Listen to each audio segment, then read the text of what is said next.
Bonjour à tous et à toutes, bienvenue dans votre magazine à l'assaut. Cette semaine, découverte du théâtre d'improvisation et de l'association ad hoc La Brique de Toulouse. Alors, explication du théâtre d'improvisation avec deux de leurs membres. La Brique, c'est une association d'improvisation théâtrale qui est basée sur Toulouse depuis 2006, donc ça fait 4 ans, la 4e année qu'elle existe. Donc nous faisons des ateliers d'improvisation qui sont ouverts à tous, aux débutants ou expérimentés. Donc il y a 2 groupes de niveau pour pratiquer l'improvisation. Et nous proposons aussi des spectacles à hauteur de 1 à 2 fois par mois. 2 fois par mois. 2 fois par mois. Sur Toulouse, qui sont soit des spectacles qui sont des matchs d'improvisation, ou soit qui ne sont pas des matchs, c'est-à-dire plus format cabaret. Donc d'une manière générale, le théâtre d'improvisation, ça correspond à des petites scénettes qui sont inventées et jouées sur le moment, de façon complètement libre par les acteurs, donc sans aucune contrainte de texte. Donc les acteurs sont à la fois metteurs en scène et scénaristes de leur propre improvisation. Et bien sûr comédiens. Et comédiens, bien sûr, des improvisations. Voilà, qui a été inventé au Québec dans les années 70 par 2 personnages qui sont Robert Gravel et Yvan Leduc.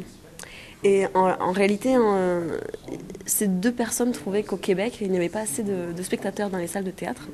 Donc du coup, pour faire venir le spectateur, ils se sont dit on va faire un spectacle qui se base sur les règles du hockey sur glace. Donc du coup, voilà pourquoi le match d'improvisation se base sur les règles du hockey sur glace, avec les fautes, les 2 équipes de 6 joueurs, l'arbitre, voilà. Donc il y a 2 équipes qui s'affrontent de façon très amicale sur des improvisations et des thèmes qui sont donnés par un arbitre qui veille lui au bon déroulement du jeu. C'est-à-dire que pendant une improvisation, il peut y avoir des fautes qui sont faites par les joueurs. À ce moment-là, l'arbitre siffle une faute et remet les joueurs, on va dire, dans le droit chemin. Alors les fautes, ça peut être par exemple, pour donner un exemple de faute, ça peut être quand un improvisateur change de personnage pendant une improvisation. Par exemple, s'il commence son improvisation avec un accent belge ou québécois ou anglais et qu'il perd son accent, c'est une faute de refus de personnage. Par exemple, c'est un exemple de faute. Ou une autre... Ça peut être un cliché, par exemple, vu que c'est de l'improvisation, on n'a pas le droit de reprendre des scènes connues ou des tirades connues. Par exemple, je pense à la tirade du nez de Cyrano. Si un improvisateur la ressort lors d'une improvisation, il aura une faute de cliché puisqu'il n'aura pas improvisé pendant ce moment-là. Donc, par exemple, à la manière du cinéma muet de Chaplin. Oui. Donc, dans ce cas-là, les improvisateurs ne prononcent aucun mot. Comme son nom l'indique, c'est du cinéma muet.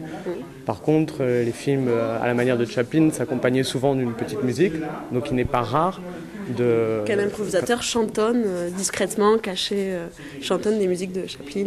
Voilà, il fasse une petite musique de ce genre-là, avec un rythme qui va ressembler à ce qu'on peut retrouver dans les films de Charlie Chaplin. C'est le public qui vote pour l'équipe qu'il préfère. Donc les improvisations sont de 2 manières, elles peuvent être mixtes ou comparées. C'est-à-dire que soit les improvisateurs jouent ensemble en même temps sur une improvisation et le public vote pour les joueurs qu'il a préférés dans l'improvisation, ou soit c'est une improvisation comparée, c'est-à-dire qu'une équipe joue, puis une autre équipe joue, et là encore le public vote pour l'équipe qu'il a préférée. Donc c'est lui qui est vraiment décisionnaire dans le spectacle et qui choisit le champion du match. Et le rôle donc contestataire du public, qui a lieu souvent à l'encontre de l'arbitre, malheureusement pour lui. Lorsque l'arbitre siffle une faute, sert généralement à cristalliser le mauvais de l'improvisation. Et dans ce cas-là, le public, qui généralement apprécie quand même ce que font les improvisateurs, vont se dire que cet arbitre est un petit peu dur et donc vont envoyer ce qu'on appelle des chaussettes, ou ça peut être des chaussons, sur l'arbitre pour manifester leur mécontentement face à la décision de l'arbitre. Parce que c'est vrai que quand on est dans le public, je pense qu'on peut vraiment s'énerver contre l'arbitre. Si par exemple il y a un joueur qu'on apprécie, qu'on a beaucoup aimé, et qu'on voit qu'il se prend une faute, ou carrément il peut se faire sortir du match s'il fait plus de 2 fautes personnelles, un joueur peut se faire exclure. Je comprends que le public puisse s'énerver, et voilà, les chaussettes sont à disposition. C'est un effet de catharsis finalement, pour qu'il puisse se défouler vers l'arbitre en jetant sa haine à l'aide d'une chaussette.